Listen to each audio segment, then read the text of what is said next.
So after you got these, just go to the next person. Yeah, it's right here. Oh, you do that. Yeah. So I go to Jordan, not Davidson. Yeah, go to Jordan. And Jordan, you'll go to Davidson. So. Good afternoon. Thank you for being here. We, as members of the House Freedom Caucus, are delighted that you would come out to our press conference today. We remember that when President Trump came into office, the previous 8 years had seen an emasculation of our United States military forces. We heard that they were in dire straits for materiel. Morale was low. This president has come in and he has rebuilt the military, made us strong, and fought to make sure that our American forces were the best in the world. And we stand with the president. And we stood with him over the last 4 years, rebuilding the military, and we continue to stand with him as he desires to do so. This particular NDAA bill, however, is filled with flaws and problems. And the president has indicated that he would veto this bill. And there are reasons why. And we're going to talk about those today individually as we go forward. But I'm just going to mention a few that I think are very important. This bill authorizes the repeal of the Chief Management Officer position. And frankly, that's one of the only positions at the Department of Defense that saves us money and tries to rein in the spending. That's pretty powerful stuff, and to see that go away is pretty tough.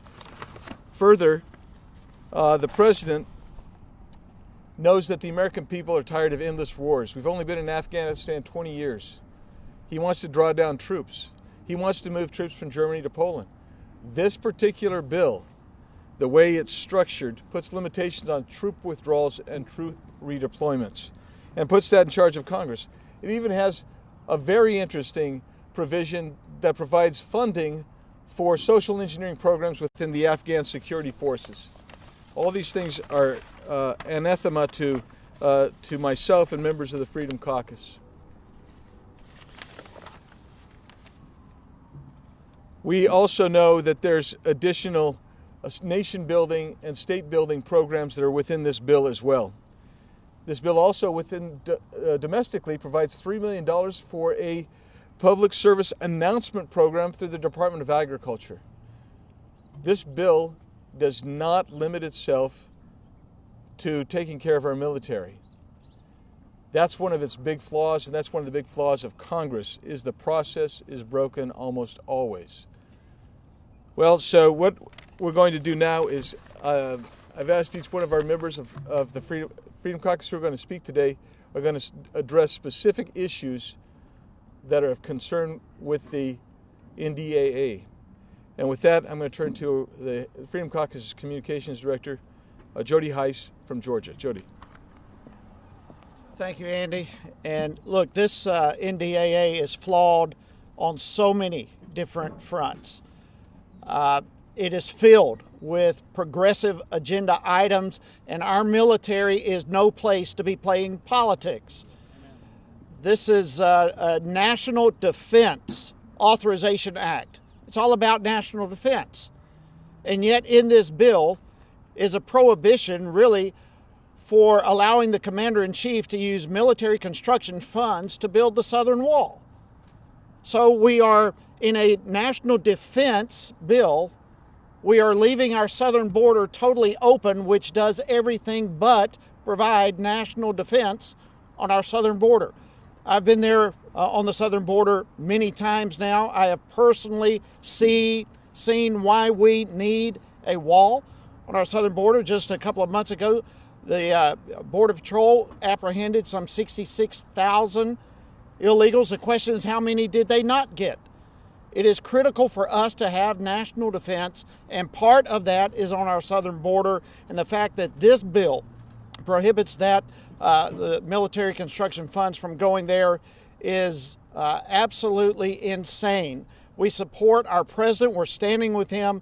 And if he vetoes this bill, we will support his motion and his right to do so. With that, it's my honor to bring here the great representative from Ohio, Mr. Jim Jordan.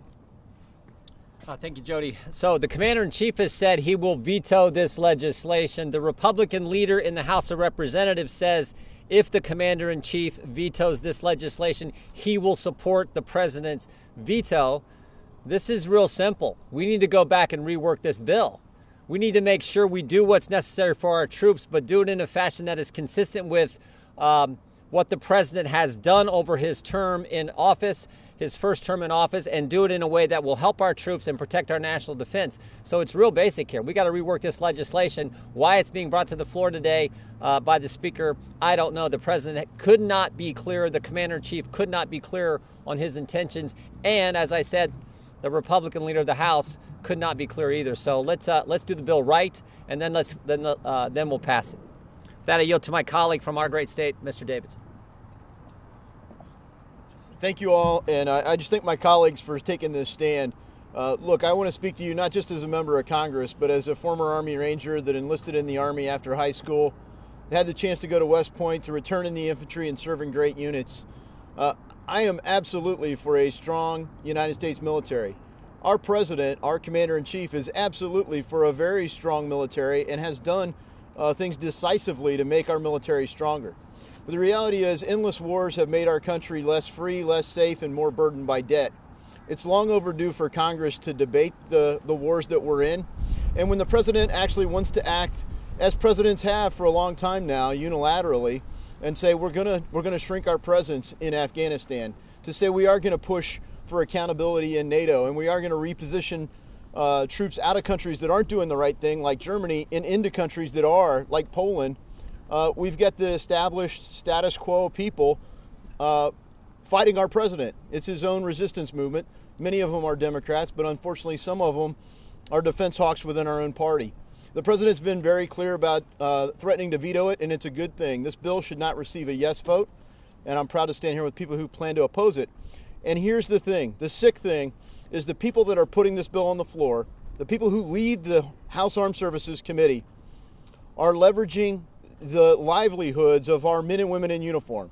The aviators, the doctors, the people in combat zones, hazardous duty pay, and they're saying if you don't vote for this, the troops aren't going to get their money. It's so dishonorable. It's essentially holding people hostage. We use these people to defeat our terrorists, and we're essentially using terror tactics to harm them. And it's the equivalent of a school who wants to pass a levy saying, you know, if you don't vote for this, we're going to have to cancel sports and band and busing. But they don't ever get at the core issue. They don't propose to cut off funding from defense contractors. They don't propose to cut off funding from endless wars. They don't propose to shrink the number of general officer billets or shrink the funding for corps and layers and echelons above echelons. They go after the young men and women who are out there on the front lines at deployment after deployment and threaten them and their pay and their increases. It's shameful, and we should all be united in saying these tactics in this body must end. And they're represented in this horrible bill. So we're right to vote no, and the president's right to veto it, and our colleagues would be right to sustain his veto. And I yield now to the gentleman from Pennsylvania, Mr. Scott Perry. Good job, Warren. Thank you, Warren. Well, I'm proud to stand with these defenders of America and the defenders of the United States military right behind me here in support of President Trump, the greatest defender of the military probably in our lifetime, and he's going out on a limb because he wants to defend. He loves America, and he loves those who defend and protect it. The bill we're talking about taking up, does not do that. As a person who has been privileged and proud to spend over 3.5 decades in uniform, I stand with these folks behind me, these patriots. I stand with the president and saying, do not take and do not make hostages of our service members for these needless programs that don't have anything to do with hitting the mark. Ladies and gentlemen, this is the National Defense Authorization. National defense, right? It burdens our military by requiring to comply with climate and combat climate change. I will guarantee you this.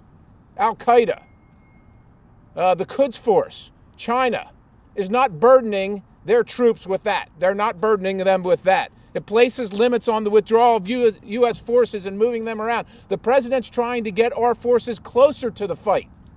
But the bureaucracy here, the swamp, and the establishment doesn't want any of that. They think they're in control, not the commander-in-chief. It curtails the president's abilities to protect our southern border from drug trafficking, from human trafficking, from infiltration of all kind of manner of terrorists if they would want to come through. How is that supporting national defense? It charges the Secretary of Defense to report to Congress by August of 2021 on how it will increase the lethality and reduce casualties by reducing dependence on fossil fuels by 30% over 25 years.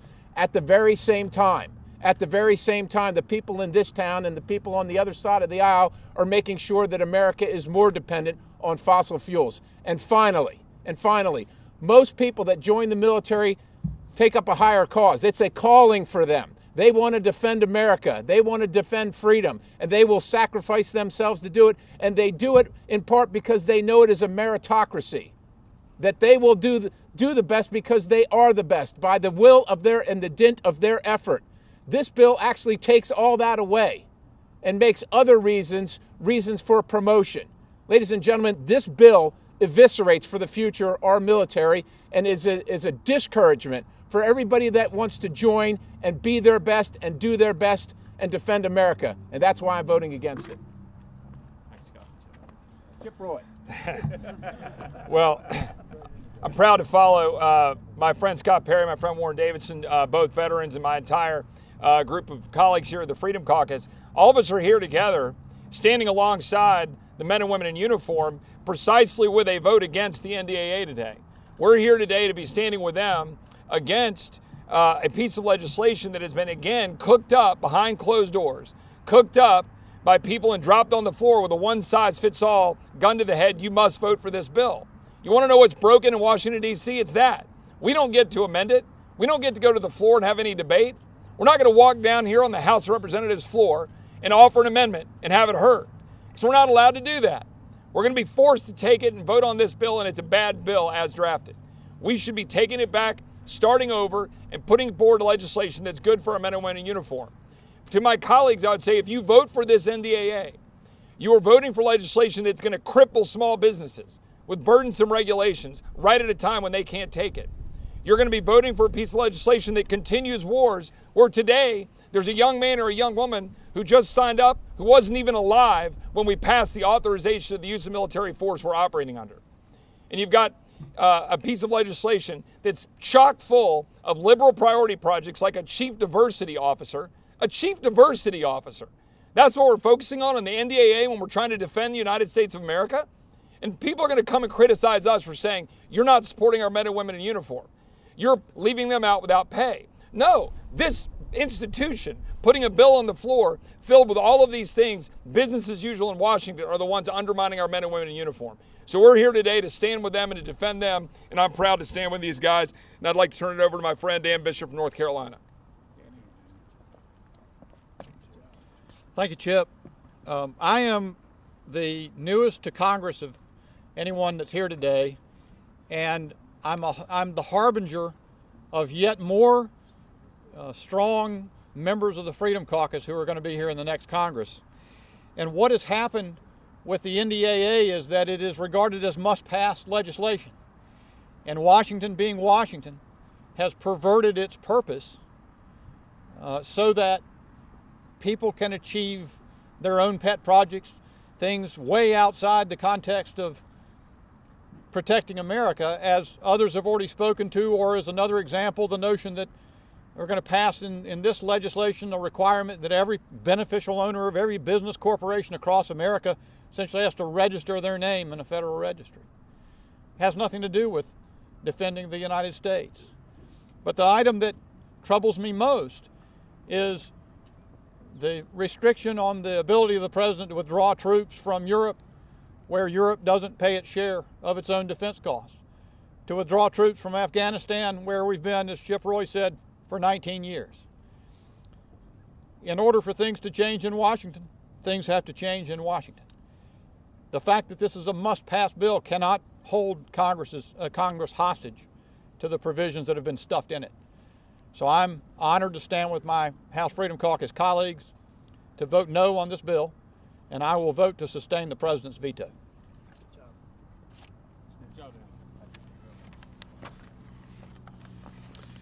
Thank you, Chairman Biggs, for organizing this. I'm Ted Budd from North Carolina's 13th District, and it's absolutely great to be here.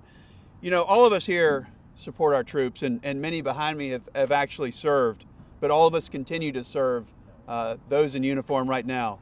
But this NDAA is flawed in so many ways, as many of my colleagues have mentioned. And my main concern here is what President Trump's concern is here, and that is that big tech has silenced conservative voices for too long, and we should do something about it. I support President Trump's veto threat in relation to Section 230 of the Communications Decency Act. And what it does is it gives legal protections to big tech companies by defining them in that 1996 bill as platforms. But instead, today, they're acting like publishers by controlling the content. They're picking and choosing what we get to see when they should be acting as platforms. You know, if they don't want to act as a good faith platform, then I don't think that they should have these CDA 230 protections. We've talked about this issue for way too long, and it's time to act. And I support President Trump's line in the sand on this NDAA veto. And I'd like to yield to my friend from Texas, Representative Gomer. Thank you, Ted. I'm not going to repeat the things that my colleagues have said. I couldn't do so as articulately as they have, but I do want to add one thing about Afghanistan. It hadn't just been 19 years. I mean, we've been an occupying force. And for those that don't know history, occupiers have never done very well in Afghanistan. And some try to throw up Alexander the Great. He died leaving. I don't call that a big win. But anyway, I have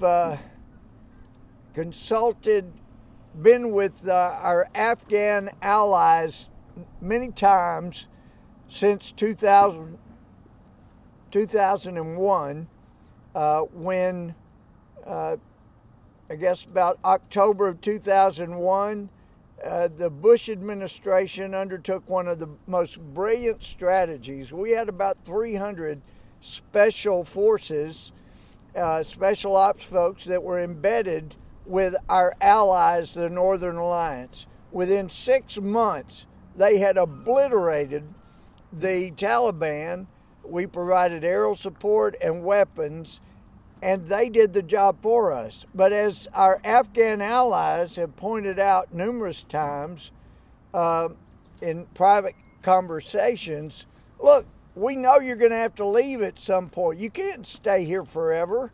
All we ask is that the Constitution you forced on us, that allows the president of Afghanistan to appoint our governors, appoint our mayors, appoint our police chiefs. Just help us lobby to get an amendment so we elect our own governors, our own police chiefs, our own mayors, and then you can go.